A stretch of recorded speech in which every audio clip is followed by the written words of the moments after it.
76तम साधारणतंत्र दिवस पालित। आज गजपति जिला सदर महकुमा पालाखिंड स्थित स्टेडियम ठारे 76तम जिला स्तरीय साधारणतंत्र दिवस पालित हो जाइछि। एही अवसर में गजपति जिलापाल विजय कुमार दास मुख्य अतिथि भाव जोग देई जातीय पताका उत्तोलन करथिले। परे मिलित प्यारेड अभिवादन ग्रहण करथिले। विभिन्न स्कूल व कॉलेज समेत गृहरक्षी आरक्षी विभाग पक्षरु 26 गोटी दल मिलित प्यारेड रे अंश ग्रहण करथिले। प्यारेड परे विभिन्न शिक्षानुष्ठानरु आसीथिबा कुनी कुनी छात्र छात्री माने देशात्मक बोध नृत्य प्रदर्शन करथिले।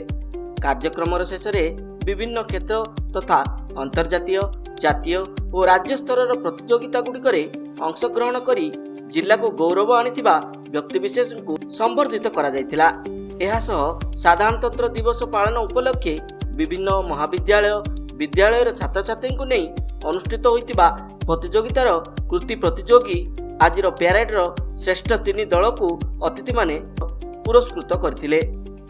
समस्त कार्यक्रम को जिला सूचना और लोकसंपर्क अधिकारी प्रदीप्त गुरुमोई परिचालना करथिले।